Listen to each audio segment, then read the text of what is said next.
Hi అండి. అందరికీ నమస్తే. Mister ruthless husband part 19. కొంచెం మాటలు అన్నానని ఈ అమ్మాయి ఎంతగా నటించాల్సిన అవసరం ఏముంది? అసలే రోజు ఎన్ని మందులు వేసుకుంటూ ఉండడం వలన తన రుచి పూర్తిగా పోయింది. కానీ సూప్ తాగిన తర్వాత మాత్రం నాలుకకు కాస్త రుచి తిరిగి వచ్చినట్టుగా అనిపించింది. అందుకే తన అహంకారాన్ని కాస్త పక్కన పెట్టి గంభీరమైన గొంతుతో అన్నారు, తప్పు నాది. అసలు సంపాదించేది నా భర్త, నా కొడుకే కదా. వాళ్ళు కష్టపడి సంపాదించిన డబ్బును వృధా చేయాలని నేను ఎప్పుడూ అనుకోను. ఇవ్వదు ఇలాగా. నీకు ఇవన్నీ అర్థం కావు.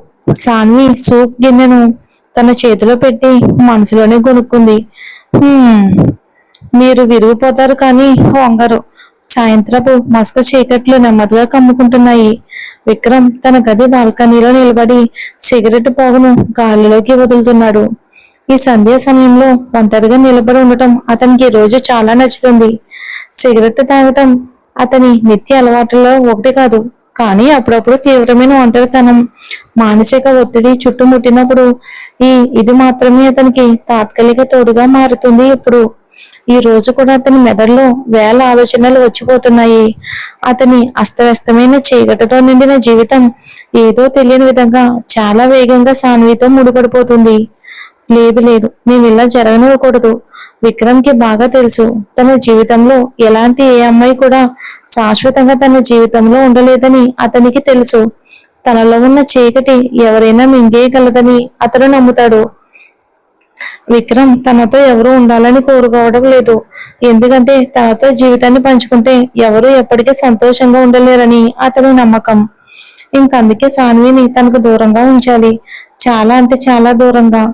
కానీ ఎందుకో తెలియదు, అతను ఎంతగా సాన్విని నిర్లక్ష్యం చేసి దూరంగా నెట్టేయాలని ప్రయత్నిస్తే ఆ అమ్మాయి ఆ మాయమైపోయిన కళ్ళు ఇక అంతకంతకు అతని మనసు లోతుల్లోకి వెళ్ళి బాగా గట్టిగా అల్లుకుపోతున్నాయి. ఇంకా అత్తయ్యకు సేవ చేసే బాధ్యత నుంచి కాస్త విముక్తి దొరకగానే సాన్వి ఒక్కసారిగా తన గది వైపుకు పరిగెత్తింది. "హ్మ్, అసలైన ఆ ఆడున్నర ఎత్తుంటారు. ఇంతసేపు తన గదిలోకి వెళ్ళి ఇదేం చేస్తుందో." కానీ గదిలోకి హడావిడిగా వెళ్ళిన సాన్వి ఆశ్చర్యపోయింది. కానీ గదిలో ఎక్కడ ఎవరూ లేరు. అనన్య కూడా లేదు. గది తలుపు పూర్తిగా తెరిచి ఉంది. కానీ అనన్య జాడ మాత్రం ఎక్కడా లేదు. సాన్వి అటు ఇటు జాగ్రత్తగా చూసి చీర కొంగుతో చేతులు తుడుచుకుంటూ బాల్కనీ వైపుకు నడిచింది. చీకటిగా ఉండటం తన అజాగ్రత్త వల్ల ఇక బాల్కనీ ముందు పెట్టిన చిన్న బీన్ బ్యాగ్ తనకు కనిపించలేదు. దాంతో ఆమె కాళ్ళు దానికి తగిలి ఒక్కసారిగా తూలిపోయింది. తను కింద పడిపోతానేమోనన్న భయంతో సాన్వి గట్టిగా కేక వేసింది. కానీ అలా జరగలేదు. బదులుగా తన నడుం చుట్టూ రెండు బలమైన చల్లటి చేతుల స్పర్శను ఆమె ఫీల్ అయ్యింది. గాల్లో తేలుతున్నట్లుగా ఉన్న ఆమెను ఎవరో ఎంతో బిగ్గా పట్టుకున్నారు. ఆ హఠాత్తు కదలికతో సాన్వి ముఖంపైకి కొని మొండి జుట్టు పాయలు వచ్చి పడ్డాయి. ఒక చెయ్యి ఎంతో మృదువుగా అపారమైన ఆప్యాయతతో ఆ జుట్టును పక్కకు తొలగించి ఆమె చెవి వెనుకకు సర్దింది. సాన్వి ఊపిరి ఒక క్షణం ఆగిపోయింది. ఆమె కనుబొమ్మలు ముడుచుకుని కళ్ళు తెరిచి చూడగానే తన ముఖానికి అతి దగ్గరగా వంగి ఉన్న విక్రమ్ కనిపించాడు. ఆ ఒక్క క్షణం కాలమే ఆగిపోయినట్టుగా అనిపించింది సాన్వికి. రెండు జంటల కళ్ళు రెప్ప వేయకుండా ఒకరినొకరు అలా చూస్తూనే ఉండిపోయారు. ఒకరి కళ్ళల్లో భయం, ఆశ్చర్యం, మరొకరి కళ్ళల్లో తెలియని మొత్తు, చెప్పలేని హక్కు భావం కనిపించాయి. మన అబ్బాయి ఎంత చిక్కిపోయాడో చూడండి. ఇన్నాళ్ళు విదేశాల్లో ఉన్నావు బాబు, అక్కడ ఏం తిన్నావో ఏమో. ఇక అరణ్య మామయ్య భార్య బాధగా అంది. అరణ్య చిరునవ్వుతో సమాధానం ఇచ్చాడు. బాగానే ఉంది కదా. ఇదిగో ఇప్పుడు మన ఊరికొచ్చేసాను. ఒక నెల రోజులు ఇక్కడే ఉంటాను. మీ అందరూ కలిసి రోజు మంచి మంచి వంటలు చేసి నాకు తినిపించండి. చూడండి మళ్ళీ నేను ఎలా బొద్దుగా ఆరోగ్యంగా తయారైపోతానో. ఆహాహా. అరణ్య మాటలకు గదిలో ఉన్న అందరూ గట్టిగా నవ్వారు. అప్పుడు అరణ్య వాళ్ళ అమ్మమ్మ ముందుకు వచ్చి మనవడు పక్కన కూర్చున్నారు ఎంతో ప్రేమగా. అతని తలపై ప్రేమగా చేయి వేసి వణుకుతున్న గొంతుతో అన్నారు, ఎలా ఉన్నవరా? ఎన్నేళ్ళ తర్వాత చూశాను నా గుండెల్లో పెట్టుకున్న బంగారాన్ని. ఆ మాటలు చెప్పగానే ఆమె అంటూ ఏడవడం మొదలు పెట్టారు. అది చూసిన అరణ్య వెంటనే అమ్మమ్మను హత్తుకుని అన్నాడు, ఏంటి డార్లింగ్, నువ్వు ఎందుకు ఏడుస్తున్నావు? ఇదిగో చూడు, నేను ఇప్పుడు నీ దగ్గరికే వచ్చేసాను కదా. ఇప్పుడు కూడా నువ్వు ఏడిస్తే నేను మళ్ళీ కోపంగా వెళ్ళిపోతాను అని చెప్పేశాడు. అమ్మమ్మ మనవన్ని మరింత గట్టిగా హత్తుకుని ఉంది. చెప్తే అయిపోతుందా? నువ్వు ఎలా వెళ్తావో నేను చూస్తాను. ఈ ముసలిదాన్ని ఇష్టం లేకపోతే పర్వాలేదు కానీ ఇప్పుడు నీకు ఒక సవతిని తీసుకొస్తాను. హ్మ్, ఇంటికి అందమైన ముద్దు గుమ్మలాంటి కోడల్ని తీసుకొస్తాను. ఆమె తన ప్రేమ అనే బంధంతో నిన్ను అలా కట్టుపడేస్తుంది. నువ్వు ఇంకెక్కడికి పారిపోలేవు చూడు. ఆ మాటలు విన్న అరణ్య ముఖంపై తెలియకుండానే ఒక సిగ్గుతో కూడిన చిరునవ్వు మెరిసింది. అతను కాస్త ఇబ్బందిగా తలగొక్కుంటూ నవ్వుకున్నాడు. అది చూసిన అమ్మమ్మ వెంటనే అంది, అయ్యో, అందరూ చూడండి, నా మనవడు మళ్ళీ సిగ్గుపడుతున్నాడు.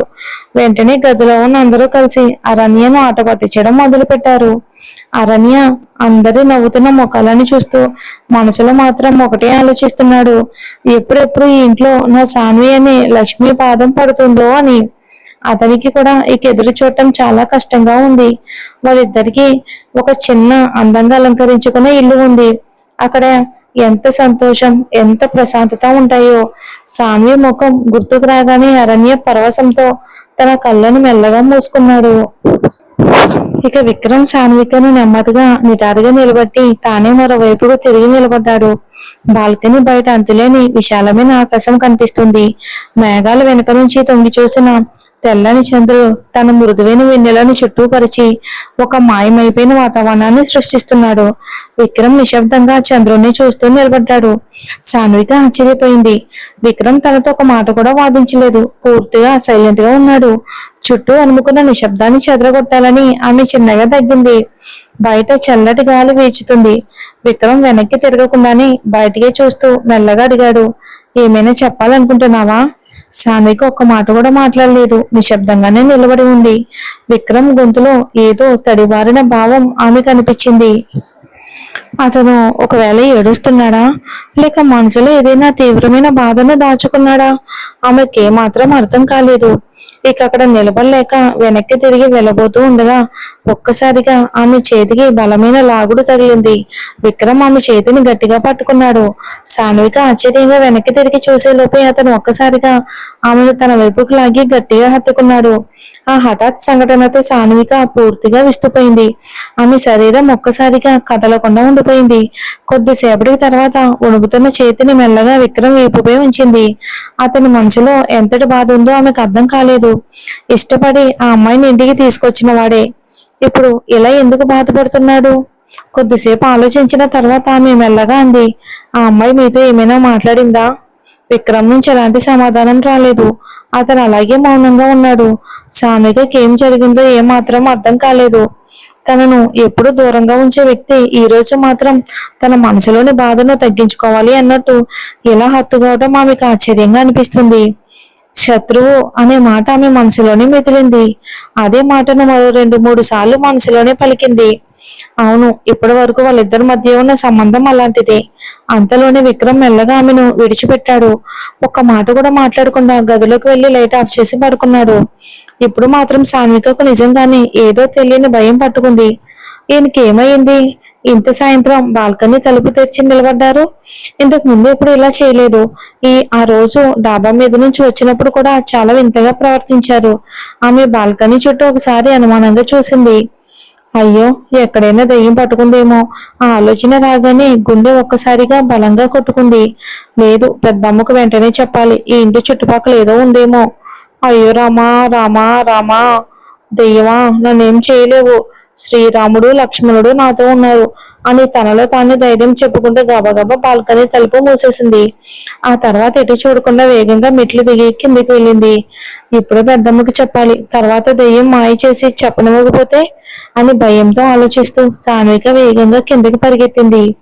ఇక వెల్వెట్లా మెత్తగా ఉన్న మంచంపై అనన్య కోపంతో గట్టిగా పిడికిలు బాధింది. అయ్యో, ఛీ, అవమానం! ఆగ్రహంతో ఆమె ఒళ్ళు మొత్తం మండిపోతుంది. అంతలోని వెనుక నుంచి ఎవరో వచ్చి ఆమెను గట్టిగా హత్తుకున్నారు. క్షణంలోనే ఆమె ముఖంలోని కోపం మాయమైంది. ఎక్కడికి వెళ్ళావు అని బేబీ? అనన్య చిరాకును దాచుకుంటూ అంది. నీకేం కావాలి? ఎందుకు ఫోన్ చేశావు? ఆ వ్యక్తి ఆమె మెడను దగ్గరగా వాలి చిరునవ్వుతో అన్నాడు. నిన్ను చాలా మిస్ అయ్యాను. అనన్యకు తీవ్ర అసహనం కలిగింది. వెంటనే అతన్ని తోసేసి బయటికి పంపించేయాలి అనిపించింది. అయినా తన కోపాన్ని అదుపులో పెట్టుకుని చెప్పింది, అబీర్, నన్ను వదులు. అబీర్ మాత్రం వదలలేదు. పైగా వెటకారంగా నవ్వుతూ అన్నాడు, విక్రమ్ని కూడా ఇలాగే గట్టిగా హత్తుకున్నావు కదా, ఇప్పుడు అతనే నాకంటే ఎక్కువ ముఖ్యమైపోయాడా నీకు? అనన్య ఒక్కసారిగా ఆగ్రహంతో అంది. నోరు మూసుకో అబీర్, నీకు సొంతంగా సంపాదించే సామర్థ్యం కూడా లేదు. నీ వల్ల నేను అమ్మ నాన్నల దగ్గర కూడా వెళ్ళలేకపోతున్నాను. నా ఖర్చులు ఎవరు భరిస్తారు? డబ్బు కావాలంటే విక్రమ్ తప్ప ఇంకెవరిస్తారు? అబీర్ చిన్నగా నవ్వి మెల్లగా అడిగాడు, మరి విక్రమ్ దగ్గర ఉన్న ఆస్తి మొత్తం నీ చేతికి రావడానికి ఇంకా ఎంత టైం పడుతుంది? ఆ మాట విన్న అనన్య కళ్ళల్లోని లోపపు మెరుపు కనిపించింది. ఆమె తిరిగి అబీర్ మెడ చుట్టూ చేతులు వేసి నవ్వుతూ అంది, కాస్త ఓపిక పట్టి చూడు. ముందు ఒకసారి అమ్మా నాన్నలను కలవాలి. ఆ తర్వాత నువ్వు చూస్తూ ఉండు. విక్రమ్ దగ్గరున్న డబ్బు ఆస్తి అన్ని మన చేతికి వచ్చిన వెంటనే నేరుగా అమెరికాకి వెళ్ళిపోదాం. అప్పుడే మన జీవితాన్ని మనకు నచ్చినట్టు ప్రారంభిద్దాం. అది చెప్పగానే ఇద్దరు ఒక్కసారిగా భయంకరంగా కుతంత్రాలతో కూడిన నవ్వు నవ్వుకున్నారు. పెద్దమ్మ, మీ అబ్బాయికి ఏదో అయిందనుకుంటా. ఈ రోజు చాలా వింతగా ప్రవర్తిస్తున్నారు. ఇంకా ఈ సాయంత్రానికే వెళ్ళి పడుకున్నారు. సాన్విక భయపడిన ముఖం చూసి పెద్దమ్మ నవ్వేశారు. అయ్యో పిచ్చిదన్నా, మా విక్రమ్కి అలాంటిది ఏమీ లేదు. అతనికి మనసు బాగోలేనప్పుడు ఇలా మౌనంగా ఉండిపోతాడు. కొద్దిసేపు ఒంటరిగా ఉండాలని అనుకుంటాడు. రా, మన ఇద్దరం కూర్చొని కాసేపు మాట్లాడుకుందాం. సాన్విక ఆశ్చర్యపోయింది. ఈ హిట్లర్కి కూడా మనసు బాధపడుతుందా? ఎందుకు, ఏమైంది? నేను ఈరోజు ఆయనను ఏమీ చేయలేదే అని మనసులోనే అనుకుంది. మరుసటి రోజు ఉదయం సాన్విక తెల్లవారుజామునే నిద్ర లేచి తయారయ్యింది. ఇక ఈ రోజు పెళ్లి తర్వాత మొదటిసారి పుట్టింటికి వెళ్ళబోతుంది. ఆ ఆలోచనతోనే ఆమె గుండె ఆనందంతో ఉప్పొంగిపోతుంది. అదే సమయంలో ఏదో తెలియని దిగులు కూడా అలుముకుంది. అక్క కూడా ఇంటికి వస్తుందా? ఇన్ని రోజులు నాతో ఒక్కసారి కూడా మాట్లాడలేదు. నేను ఫోన్ చేసినా ఎత్తలేదు. చివరికి నన్నే బ్లాక్ చేసింది అని ఆలోచిస్తూ నిట్టూర్చింది. తర్వాత తొందరగా రెడీ అవ్వటం స్టార్ట్ చేసింది. విక్రమ్ మాత్రం తెల్లవారుజామునే ఎక్కడికో వెళ్ళిపోయాడు. ఆమె నిద్ర లేచేసరికి అతను కనిపించలేదు. అయితే ఆయన రారా? నిన్న అమ్మా నాన్నలతో ఎంత బాగా మాట్లాడారు, మరిప్పుడు వెళ్లే సమయానికి కనిపించకపోవటం ఏంటి అని మనసులోనే అనుకుంది. అద్దం ముందు నిలబడి తన పొడవాటి జుట్టును దువ్వుకుంటూ తనలో తానే బుడుబుడుమంటుంది. రావాలనుకుంటే రానివ్వండి, రాకపోతే నేను ఒక్కదాన్నే వెళ్తాను. సెక్యూరిటీ ఏం చేస్తారు? అవసరమైతే ఈ జైలు లాంటి ఇంటి నుంచి నేనే బయటపడిపోతాను. నిజంగానా? వెనక నుంచి వినిపించిన గంభీరమైన గొంతు విని సాన్విక ఒక్కసారిగా ఉలిక్కిపడింది.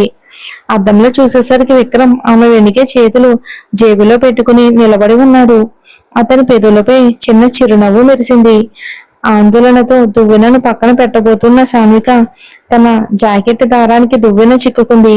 ఎంత ప్రయత్నించినా అది విడిపించలేకపోయింది. అది స్పష్టంగా చూసిన విక్రమ్ మాత్రం చూసినట్టే చూడకుండా సరదాగా అడిగాడు, ఏమైంది? ఇప్పుడే ఏదో ఒంటరిగా మాట్లాడుకుంటున్నావు కదా, చెప్పు, ఏమన్నావు? దారాన్ని విడిపించడానికి చాలాసార్లు ప్రయత్నించినా సాధ్యం కాక సాన్విక విసుగుతో ఆ ప్రయత్నం మానేసి విక్రమ్ వైపుకు చూసి చిరాగ్గా అంది, నేను ఏమన్నాను? అన్నాను, మీరు మీ పని చూసుకోండి. ఆ మాట వినగానే విక్రమ్ ఒక్కడుగు ఆమె వైపుకు వేశాడు. సాన్విక ఒక్కసారిగా తడబడిపోయింది. విక్రమ్ ఆమె కళ్ళల్లోకి రెప్ప వేయకుండా చూస్తూ ఇంకొక అడుగు ముందుకు వచ్చాడు. అతను మరింత దగ్గరికి రాగానే సాన్విక భయంతో వెనక్కి జరిగింది. చివరకు వెనుక ఉన్న అద్దానికి ఆనుకుని నిలబడిపోయింది. విక్రమ్ ఆమెకు దగ్గరగా వచ్చి మెల్లగా అన్నాడు, ఏమన్నావు? ఇంకొకసారి చెప్పు, వినాలి. సాన్విక గుండె వేగంగా కొట్టుకుంటుంది. ఎందుకో తెలియని ఒక కొత్త అనుభూతి ఆమెను అల్లుముకుంది. వణుకుతున్న గొంతుతో అతని వైపుకు చూపుడు వేళ్లను చూపిస్తూ అంది, చూడండి, మీరు ఎలా చేయటం అసలు మంచిది కాదు. మన పెళ్లి కేవలం ఒక ఒప్పందం మాత్రమే, అది మర్చిపోవద్దు. కాబట్టి నాకు కొంచెం దూరంగా ఉండండి. విక్రమ్ చిలిపిగా నవ్వుతూ అన్నాడు, ఆ ఒప్పందంలో ఒకరికొకరు దూరంగా ఉండాలని ఎక్కడా రాయలేదు కదా. అంతేకాదు మన మధ్య సాన్నిహిత్యం గురించి కూడా ఎలాంటి షరతు లేదు. అయ్యో చాలు చాలు, ఇక ఆపండి. సాన్విక సిగ్గుతో సంకోచంతో రెండు చేతులతో చెవులు మూసుకుని కళ్ళను బిగ్గా మూసుకుంది. ఆమె పరిస్థితి చూసి విక్రమ్ నవ్వుకుంటూ అక్కడ నుండి కొంచెం దూరంగా వెళ్ళాడు. టేబుల్ పై ఉన్న పండ్ల బుట్టల నుంచి ఒక యాపిల్ తీసుకుని కొరుకుతూ ప్రశాంతంగా అన్నాడు. నీకు ఇష్టం ఉంటే నాకు ఎలాంటి అభ్యంతరం లేదు. నిజం చెప్పాలంటే ఈ రోజు నువ్వు చాలా అందంగా కనిపిస్తున్నావు. ఇక అలా అని చెప్పి ఒక చిలుపు చూపు విసిరి గది నుంచి బయటికి వెళ్ళిపోయాడు. ఇక సాన్విక పరిస్థితి చెప్పలేనిది. సిగ్గుతో ఆమె ముఖం ఎర్రబడిపోయింది. విక్రమ్ వెళ్ళిన దారి వైపుకు ఆశ్చర్యంగా చూస్తూ నిలిచిపోయింది. అద్దంలో తన ప్రతిబింబాన్ని చూసుకోగా ఆమె తెల్లటి చెంపలు ఎర్రటి గులాబీ రంగులో మెరిసిపోతున్నాయి. ఈయనకు ఒక్కసారిగా ఏమైంది? ఇంతకు ముందు ఎప్పుడు ఇలా మాట్లాడలేదు కదా అని మనసులో అనుకుంటూ ఇంకా ఆశ్చర్యంలోనే నిలిచిపోయింది. విశాలమైన వంపుల మెట్లపై అక్కడి నుంచి విక్రమ్ సాన్విక ఇద్దరు పక్క పక్కనే దిగి వస్తూ ఉండగా పెద్దమ్మ కింద నిలబడి వారిని మైమరిచి చూస్తూ ఉండిపోయారు. వారిద్దరిని చూసిన క్షణంలోనే ఆమె హృదయం ఆనందంతో నిండిపోయింది. ఇద్దరూ కలిసి చూడడానికి లక్ష్మీనారాయణలా ఎంతో అందంగా కనిపిస్తున్నారు. సాన్విక ఈ రోజు ఎర్రటి డాకాయ్ జామ్దాని చీర కట్టుకుంది. ఆ ఎర్రటి రంగు ఆమె తెల్లని ముఖ సౌందర్యాన్ని మరింత మెరిపిస్తుంది. నుదుటి సింధూరం ఆమెకు కొత్త వధువు కళను తెచ్చిపెట్టింది. విక్రమ్ కూడా ఆమెకు తగ్గట్టుగానే ఎరుపు తెలుపు రంగుల కలయికలో ఉన్న విలువైన సిల్క్ ధోతి కుర్తా ధరించాడు. అతని విశాలమైన భుజాలపై ఆ వస్త్రం అతనికి మరింత గంభీరమైన రూపాన్ని ఇచ్చింది. పెద్దమ్మ చిరునవ్వుతో ముందుకు వచ్చి తన కంటిలోని కాటుకను చిటికిన వేలితో తీసుకుని ఇద్దరు చెవుల వెనుక చుక్కబెట్టి ప్రేమగా అంది. ఈ రోజు మీ ఇద్దరు ఎంత అందంగా ఉన్నారో చూస్తూ ఉంటే నా కళ్ళే తీరడం లేదు. ఎవరి దిష్టి కూడా పడకూడదు. విక్రమ్ సాన్విక ఇద్దరు వంగి పెద్దమ్మ ఆశీర్వాదం తీసుకున్నారు. నిటారుగా నిలబడిన విక్రమ్ ఎవరూ గమనించకుండా సాన్విక వైపుకు ఒకసారి చూసి ఇలా మెల్లగా అన్నాడు. అందమా? నాకైతే నా పక్కన ఒక ఎర్రటి కాకి నిలబడి ఉన్నట్టు అనిపిస్తుంది. అందం కాదు. ఆ మాట సాన్విక చెవిలో స్పష్టంగా పడింది. ఆమె వెంటనే విక్రమ్ వైపుకు గట్టిగా చూసి మెల్లగా అంది. నేను కాకినైతే మీరు పెద్ద గ్రద్ద. అప్పుడే ఇక పక్కగా ఊర్మి మీది శుభకార్యానికి సంబంధించిన తాంబూలాలతో వెళ్తున్నారు. వీరిద్దరు ముసుముసు మాటలు విని ఇద్దరు నవ్వేసుకున్నారు ఊర్మి మీదిలు. విక్రమ్ కూడా పెదవులు బిగించి నవ్వు ఆపుకుంటూ అన్నాడు. కాకి కంటే గ్రద్ద చాలా బలమైనది. సాన్విక చిన్నగా ముఖం చిట్లించింది. తర్వాత విక్రమ్ వైపుకు కొంచెం వాలి నెమ్మదిగా అంది. ఇంకొన్ని నెలలే కదా, ఆ తర్వాత ఈ కాకి స్థానంలో మీ నెమల్ని తీసుకొచ్చేయండి. మీకు బాగా సరిపోతుంది కదా. ఆ మాటలు విన్న వెంటనే విక్రమ్ కళ్ళల్లో వెలుగు ఒక క్షణం మారిపోయింది. కానీ వెంటనే తన భావాన్ని దాచుకుని పెదవులపై చిన్న వెటకారమైన చిరునవ్వు తెచ్చుకున్నాడు. తీసుకొస్తాను, తప్పకుండా తీసుకొస్తాను. విక్రమ్ సమాధానమైన సాన్విక ఒక్క మాట కూడా మాట్లాడలేదు. ఎందుకు ఆమె గుండెల్లో చిన్న మంట పుట్టింది. ఆ క్షణంలో విక్రమ్ పై ఆమెకు తీవ్ర చిరాకు వేసింది. సరే, మీ ఆ నెమల్ని ఈ ఇంటికి తీసుకురండి. ఇక అప్పుడు ఏమవుతుందో చూస్తాం అని మనసులోనే అనుకుంది. అంతలో సుమిత్రాదేవి ఈ రోజు వీల్ చైర్ వదిలి వాకర్ సహాయంతో నెమ్మదిగా కిందకి వచ్చారు. ఇప్పుడు ఆమె కొంతవరకు నడవగలుగుతున్నారు. తోట వైపు నుంచి లోపలికి వచ్చి విక్రమ్ సాన్విక ఇద్దరు కలిసి అందంగా రెడీ అయి నిలబడి ఉండడం చూసిన వెంటనే ఆమె ముఖం అసహనంతో నిండిపోయింది. ఎక్కడికి వెళ్తున్నారు మీ ఇద్దరు? సాన్విక ప్రశాంతంగా సమాధానం ఇచ్చింది. ఈ రోజు పెళ్లి తర్వాత మొదటిసారి మా ఇంటికి వెళ్తున్నాం అత్తమ్మ. మా ఇల్లు అనే మాటను ఆమె ఉద్దేశపూర్వకంగానే చెప్పింది. తనకు రెండిల్లులు లేవు కాబట్టి ఏ ఇంటికి వెళ్తున్నారో ప్రత్యేకంగా చెప్పాల్సిన అవసరం లేదు. ఈ పెళ్లి కేవలం ఒక ఒప్పందం అని ఆమె నమ్ముతుంది. అందుకే ఈ ఇంటిని తన అత్తింటిగా మనస్ఫూర్తిగా అంగీకరించలేదు. తనకు నిజమైన ఇల్లు అంటే పుట్టినిల్లే. సుమిత్రాదేవి కనుబొమ్మలు ముడుచుకుని నిర్లక్ష్యంగా చూస్తూ అన్నారు. పుట్టింటికి వెళ్తున్నావంటే మంచిదే, కానీ నన్ను ఒకసారి అడగాలని కూడా నీకు అనిపించలేదా? విక్రమ్ ఎలాంటి వాదనకు దిగకుండా నెమ్మదిగా వెళ్లి తల్లికి నమస్కరించాడు. సాన్విక మాత్రం తనున్న చోటే నిశ్శబ్దంగా నిలబడి ఉంది. తన స్పర్శ కూడా ఇష్టపడి నీకు వెళ్లి నమస్కరిస్తే ఈ శుభదినాన్న మళ్ళీ అవమానం ఎదురవుతుందని తను అనుకుంది. విక్రమ్ నిటారుగా నిలబడి ప్రశాంతంగానే కానీ గంభీరంగా అన్నాడు. నిన్న మా మామగారు అత్తగారు స్వయంగా వచ్చి ఆహ్వానించారు. మీకు ఆరోగ్యం బాగోలేక నిద్రలో ఉన్నారని అనుకుని మిమ్మల్ని ఇబ్బంది పెట్టలేదమ్మా. అక్కడికి చేరుకున్నాక ఫోన్ చేసి చెప్పాలనుకున్నాను. విక్రమ్ నోట మామగారు అత్తగారు అనే గౌరవపూర్వకమైన మాటలు వినగానే సుమిత్రాదేవి ముఖం ఒక్కసారిగా మారిపోయింది. అంటే విక్రమ్ ఈ పెళ్లిని నిజంగానే అంగీకరించడం మొదలు పెట్టాడా అనే ఆలోచన ఆమె మనసులో మెదిలింది. ఆశ్చర్యంతో ఆమె అడిగింది, ఏమన్నావు? వాళ్ళని మామగారు అత్తగారు అన్నావా? ఈ పెళ్లిని నిజంగానే ఒప్పుకోవటం మొదలు పెట్టావా? పెళ్లి మండపంలో వాళ్ళు నిన్న ఎంతగా అవమానించారో నిన్ను మర్చిపోయావా? ఆ మాటలు విన్న సాన్విక ముఖం నెమ్మదిగా కోపంతో ఎర్రబడింది. పరిస్థితి మరింత ఉద్రేకం కాకుండా చూడాలని పెద్దమ్మ వెంటనే మధ్యలో మాట్లాడింది. అయ్యో చాలు చిన్నమ్మ చాలు, ఇప్పుడు ఎందుకీ మాటలని? వాళ్ళని వెళ్ళనివ్వు. కొత్తగా పెళ్ళైన పిల్లలు పెళ్లి తర్వాత మొదటిసారి పుట్టింటికి వెళ్ళడం సహజమే కదా. ఏమైనప్పటికీ వాళ్ళు ఇప్పుడు భార్య భర్తలు, అది మన సంప్రదాయం. పెళ్లి బంధం పూర్తిగా ఆదా ఇక ఆచార ప్రకారం పూర్తి కావాలి అంటే ఈ కార్యక్రమం తప్పనిసరిగా జరగాలి. మీకు తెలుసుగా? పెద్దమ్మ మాటలకు సుమిత్రాదేవి ఇంకేమీ అనలేదు. కానీ విక్రమ్ వైపుకు చూస్తూ చెప్పిన ఒక మాట మాత్రం సాన్విక ఆత్మ గౌరవాన్ని గాయపరిచింది. విక్రమ్, త్వరగా తిరిగి వచ్చేయి. అక్కడ ఏది పడితే అది తినకు, జాగ్రత్తగా ఉండు. వాళ్ళు నీ ఆహారంలో ఏదైనా కలిపి నిన్ను తమ వైపుకు తిప్పుకోవాలని చూస్తారేమో. వాళ్ళ స్థాయి నాకు బాగా తెలుసు. ఆ మాటలు విన్న వెంటనే సానికకు తీవ్ర అవమానంగా అనిపించింది. కోపంతో ఆమె చెవులు వేడెక్కిపోయాయి. పక్కనే ఉన్న ఊర్మి కళ్ళతోనే సైలెంట్ గా ఉండు అని సంకేతం ఇచ్చింది, గొడవ చేయొద్దు అని. కానీ ఈ రోజు సాన్విక మౌనంగా ఉండే పరిస్థితిలో లేదు. ఆమె నేరుగా సుమిత్రాదేవి కళ్ళలోకి చూస్తూ ధైర్యంగా అంది, అత్తయ్య, మీ మనసులో ఇంకా ఏదైనా పాత బాధ మిగిలి ఉందా? ఒకప్పుడు మీ అత్తయ్య కూడా మీ పుట్టింటిని ఇలాగే అవమానించేదా? అందుకే ఇప్పుడు అదే బాధను నాపై చూపిస్తూ పగ తీర్చుకుంటున్నారా? ఆ మాట విని సుమిత్రాదేవి తన చెవులను తానే నమ్మలేకపోయింది. ఒక సాధారణ కుటుంబానికి చెందిన అమ్మాయి తనతో ఇంత ధైర్యంగా మాట్లాడుతుందని ఆమె ఊహించలేదు. కోపంతో గట్టిగా అరిచింది, సానుగా హద్దులు దాటకు. మా కుటుంబం ఎలాంటి తక్కువ స్థాయి కుటుంబం కాదు మీలాగా అని అంది. మరి చూద్దామండి ఏం జరుగుతుందో. అలానే ఈ రోజు ఈ ఒక్క ఎపిసోడ్ ఇస్తానండి, రేపు 2 ఎపిసోడ్స్ ఇస్తాను. Thanks for watching.